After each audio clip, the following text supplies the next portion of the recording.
Hola, ¿qué tal? La semana pasada por medio de Instagram hicimos una encuesta para que ustedes nos sugirieran temas a tratar. Y bueno, dentro de ellos hubo muchos muy buenos que creemos interesantes, pero el día de hoy vamos a abordar la pregunta que nos sugirió el compañero Oscar Mordor. La pregunta o el comentario que nos propone es las fases de entrenamiento cercanas o alejadas de la competición. Este era un tema que ya teníamos planeado abordar, pero debido a que surgió la pregunta, vamos a hacer un pequeño resumen para contestar esta pregunta.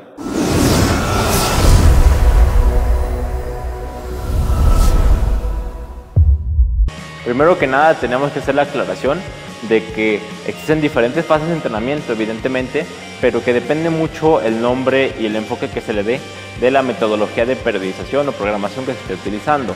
Vamos a identificar dos principales: la periodización en bloque, que es como de los modelos más conocidos y más utilizados, y el modelo de estrategias emergentes.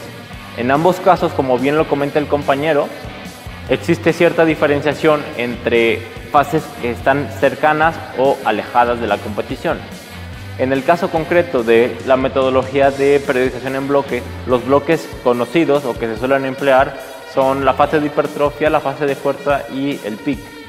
Y en ese orden es como se van acercando a la competencia. La fase de hipertrofia pues es la que suele estar más alejada de la competición, y en el cual evidentemente, como su nombre lo dice, se busca pues tener ganancia de masa muscular, quizá mejorar un poco la capacidad de trabajo, ese tipo de cuestiones. En la fase de fuerza, que es la intermedia, suele haber una relación entre intensidad y cantidad de trabajo que suele ser la más elevada. Es donde más estrés se suele someter al atleta, pero donde más se suele buscar que existan adaptaciones positivas en cuanto a ganancia precisamente de fuerza. Y por último, en el peak es en la etapa en la que se suele buscar mejorar la capacidad o la habilidad del atleta para ejecutar el movimiento de competición.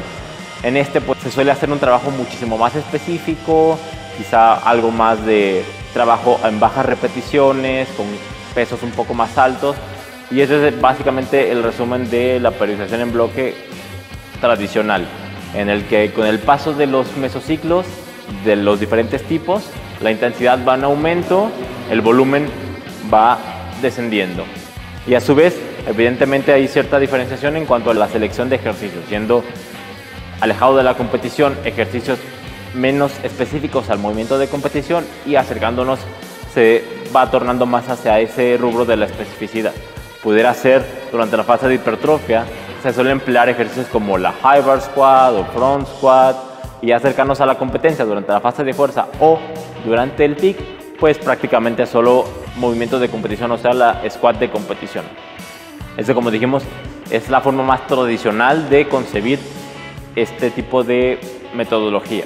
Y por otro lado tenemos el modelo de estrategias emergentes propuesto por Mike Tuchscherer, en el cual pues, la premisa principal cambia un poco con respecto al modelo previo, y en este caso básicamente se trata de ir juntando datos para saber qué le funciona mejor al atleta y utilizar esos datos que se fueron recaudando para proponer cercano a la competición los mesociclos que mejor le funcionen.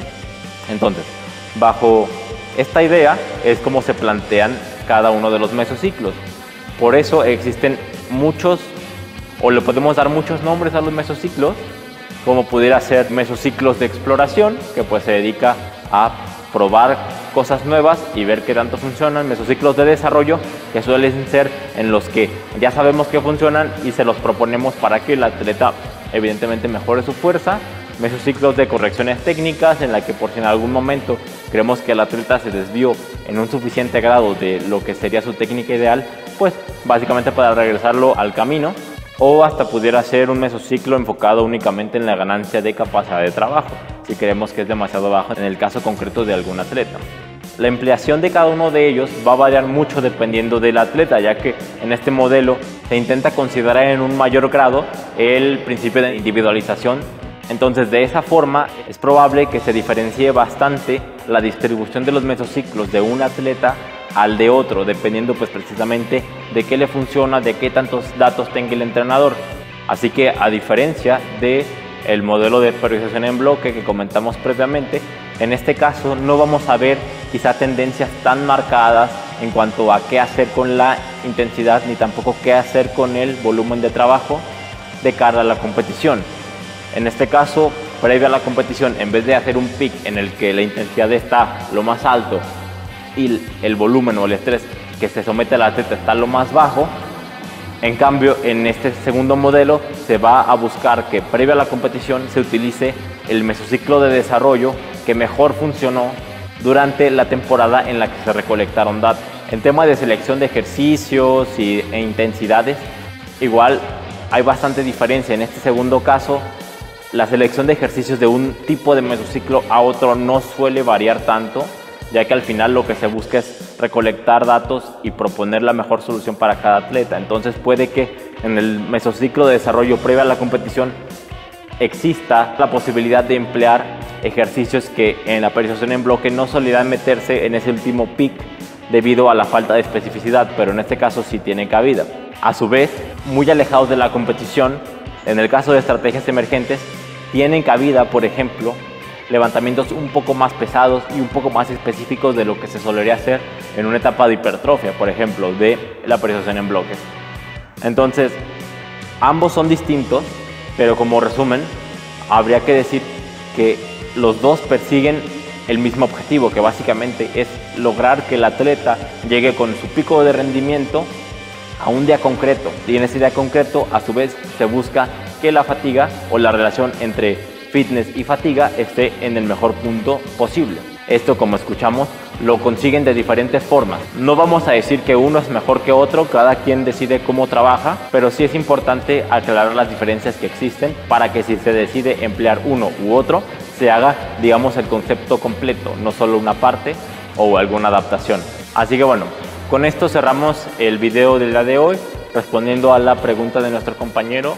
De igual forma, posteriormente haremos otra encuesta en la cual ustedes nos propongan temas y se los vamos respondiendo conforme a nuestras posibilidades. Recuerden, pueden checar nuestra página de Facebook o mandarnos directamente un mensaje a nosotros si gustan ver información que hemos ya subido o si gustan preguntarnos algo directamente. Nos estaremos viendo en próximos videos.